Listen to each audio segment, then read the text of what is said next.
Imagine waking up every single morning already feeling financially behind before the day even starts. You check your bank account while brushing your teeth, and instantly your mood changes. Payday was only a few days ago, but somehow the money already looks dangerously low. Rent took a huge chunk. Groceries cost more than you expected. Gas prices went up again. Then your credit card payment hits, and suddenly you're doing mental math before 8 a.m. trying to figure out whether you can afford takeout this weekend without feeling guilty about it later. And here's the scary part. You're not lazy. You're not irresponsible. You're actually trying harder than most people. You work full-time, maybe overtime. You skip vacations. You try budgeting apps. You tell yourself every month that this time you'll finally get ahead financially. But somehow the debt barely moves. The stress never fully disappears. And every month feels like survival with slightly better organization. Look, this is the part nobody talks about. A lot of financially responsible people are quietly trapped in a cycle where they earn money, immediately lose most of it to bills and debt payments, then repeat the same exhausting process over and over again. And if that sounds familiar, this video is for you.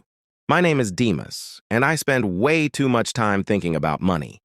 If you're someone who feels stuck financially, make sure to hit the subscribe button and give this video a thumbs up if this helps you out. Now look. One of the biggest financial mistakes people make is trying to do everything at once. People try to invest while drowning in credit card debt.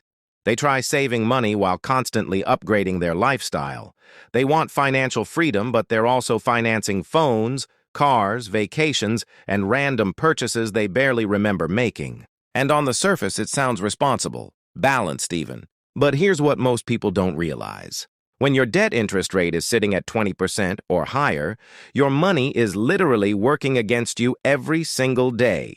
You might feel productive putting $100 into stocks every month, but if your credit card balance is charging you hundreds in interest, you're financially running uphill with ankle weights on. That's why so many hard-working people feel exhausted financially, despite doing all the right things. The math is silently destroying their momentum faster than they can build it. And until you understand that, you'll stay stuck in the cycle. Let's break this down with real numbers, because this is where people finally realize how dangerous high-interest debt actually is. Imagine you have $10,000 in credit card debt with a 24% interest rate. You make around $42,000 a year, which after taxes leaves you with maybe $2,800 a month to survive on. At first, the debt doesn't even look catastrophic. You tell yourself, okay, I'll just make the payments slowly, and eventually it'll disappear. But look at what actually happens. Your minimum payment might be around $250 to $300 a month. Sounds manageable, right? The problem is a huge portion of that payment immediately disappears into interest before it even touches the balance itself. So psychologically, you feel like you're making progress. But mathematically, you're barely moving. And this is exactly why people stay trapped for years. They keep paying every month, but the debt behaves like a treadmill. No matter how much effort they put in, they're still standing in almost the same place financially. Now compare that to someone who aggressively attacks the debt with intensity for 12 to 18 months. Suddenly, the timeline shrinks dramatically, interest charges collapse, and financial breathing room finally appears. Here's something most people never admit out loud. Debt is rarely just a math problem. It's emotional. People don't usually overspend because they're stupid. They overspend because they're stressed, exhausted, overwhelmed, or trying to escape pressure for a few minutes. After a long day at work, ordering food feels comforting. Buying something online gives your brain a quick hit of excitement. Upgrading your lifestyle feels like proof that all your hard work means something. And honestly, companies understand this psychology better than most consumers do. That's why everything today is designed to make spending feel painless. One-click checkout.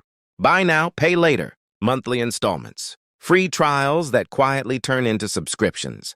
The system is built to remove the emotional friction of spending money. And the scary part is that people slowly become comfortable living in permanent payments. A car payment becomes normal. Credit card balances become normal. Financing everything becomes normal. But here's the thing. Every monthly payment steals flexibility from your future self. The more obligations attached to your paycheck, the less control you actually have over your life. And once financial stress becomes constant, even small emergencies start feeling overwhelming. That's how people quietly stay trapped for years without realizing it.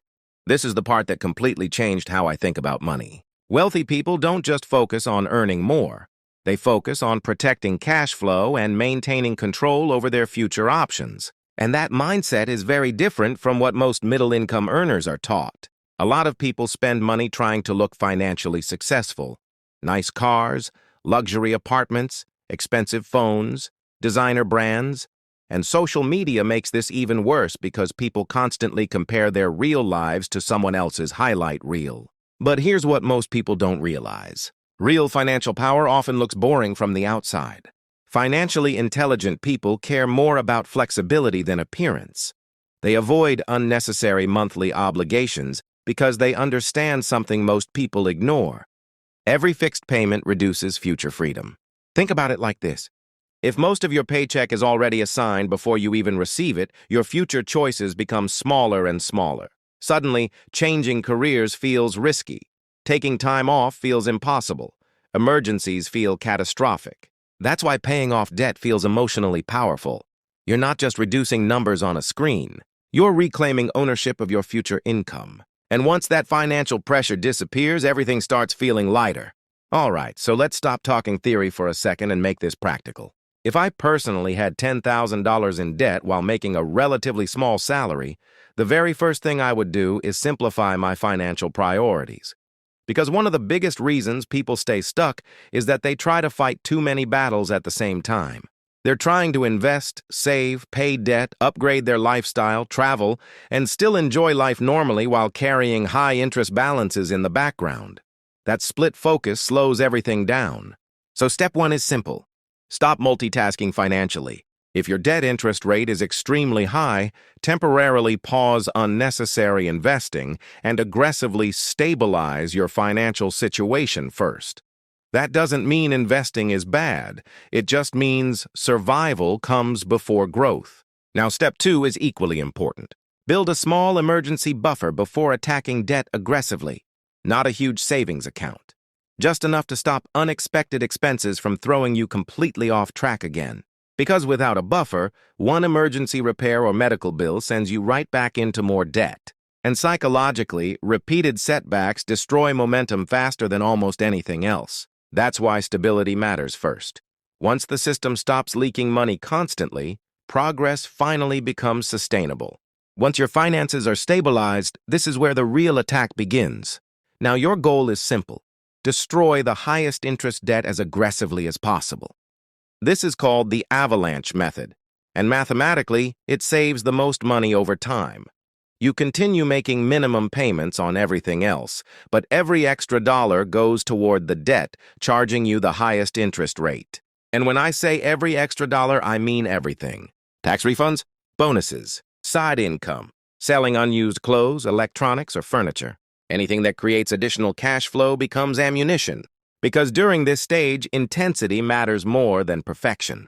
Now, you might be thinking, I don't make enough money to make a real difference. But here's what most people don't realize. When your income is relatively low, even small increases create massive impact.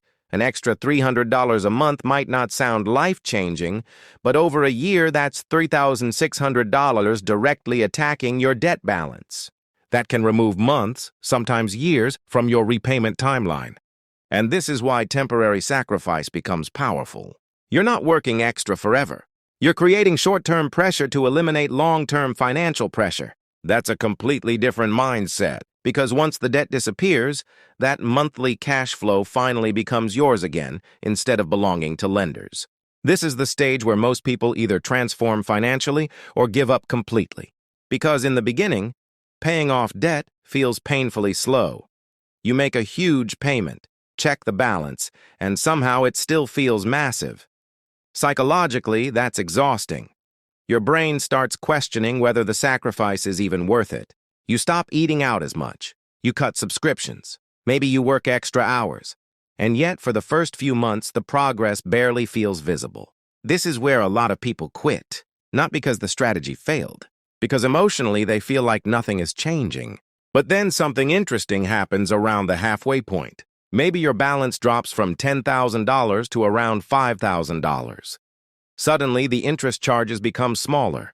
More of your payments finally start attacking the actual principal balance instead of disappearing into interest. And for the first time, your momentum becomes visible. This changes everything psychologically, because humans need evidence that effort leads to results.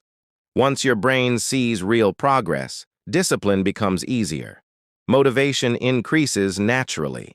Financial decisions stop feeling like punishment and start feeling like control. And ironically, this is usually the moment people realize they were capable of fixing their finances the entire time. They just needed enough momentum to finally believe it. Here's the truth that took me a long time to fully understand. Financial freedom doesn't start the day you become rich. For most people, it starts the moment your paycheck finally belongs to you again. Not the bank, not the credit card company, not monthly payments that quietly drain your energy every single month. You. And if you've been stuck in debt for a long time, you know exactly what that pressure feels like. Every decision becomes stressful. Small emergencies feel terrifying. Even enjoying life feels guilty because part of your brain is constantly thinking about money in the background. That's why paying off debt changes more than just your finances. It changes your mental clarity, your confidence, your ability to plan for the future without fear. And look, I know being on a small salary can feel incredibly discouraging sometimes. It can feel like no matter how hard you work, life keeps getting more expensive faster than you can catch up. But here's the thing. Small, consistent actions compound too. Discipline compounds. Awareness compounds. Better habits compound. The person who learns how to control money while earning very little often becomes extremely powerful financially later in life. Because once their income finally increases, they already understand the skill that most people never develop. Control. And once you truly control your money instead of constantly reacting to it, everything in life starts moving differently.